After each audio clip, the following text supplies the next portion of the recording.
welcome to Narayana Live classes. Today we will be discussing about nationalism in Europe chapter from class 10. In this assignment we can find 10 questions. You can answer them either in one sentence or if possible in one words as well. So let's see the first question. What happened when the news of the events in France reached in the different cities of Europe? So when the news about the French Revolution reached Europe, what did the people do? So when the news of the events in France reached different cities of Europe, the students and other members of educated middle class began setting up Jacobin clubs. So the middle classes, that was a major change what we can see there.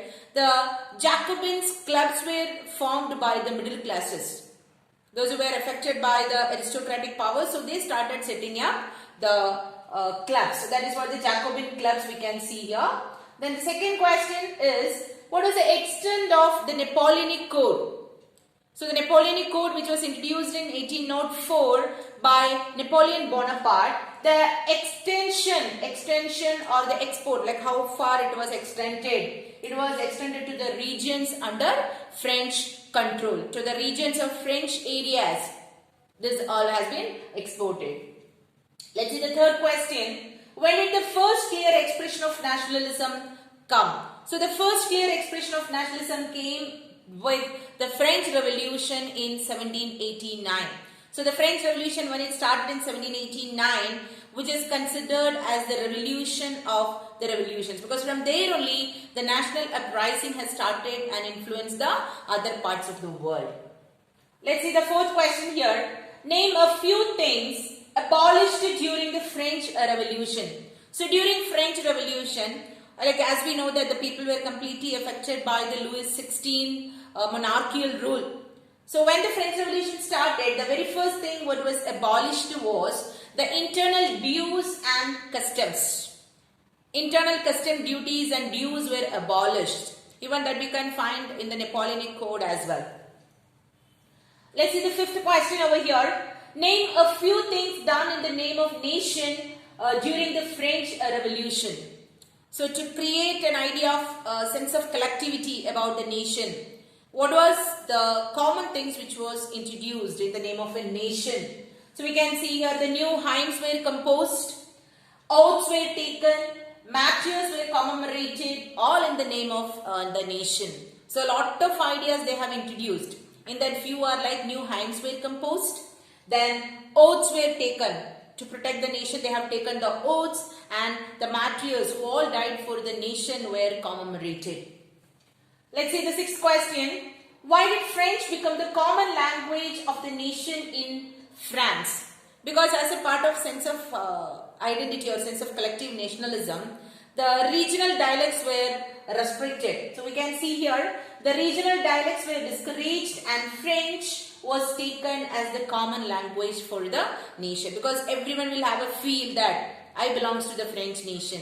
If it is different languages, they may have a common identity towards their language. So to avoid and to create a common identity, they have used French as a common language. Let's see the seventh question here. Who carried the idea of nationalism abroad from France? So what the upheaval started in France, how it reached out, that is a question. With the outbreak of the Revolutionary Wars, the French armies began to carry the idea of nationalism abroad from France. So from France, the idea of nationalism has been taken out by the French armies. So in single term, you can write about the French armies. Eighth question is, what did Napoleon do to make the administrative system more rational and efficient? So in 1804, when he came into power in France, actually he was welcomed by everybody. Right, Napoleon was welcomed by everybody. And to make his administration more rational and efficient, what did he do? So we can see here that the Napoleon incorporated revolutionary principles in the administrative field to make the whole system more rational and efficient. That is a lot of changes. Other than the monarchical system, a lot of changes he introduced to bring his administrative powers more rational and efficient. Let's see the ninth question here. What were the reforms brought to the towns by Napoleon?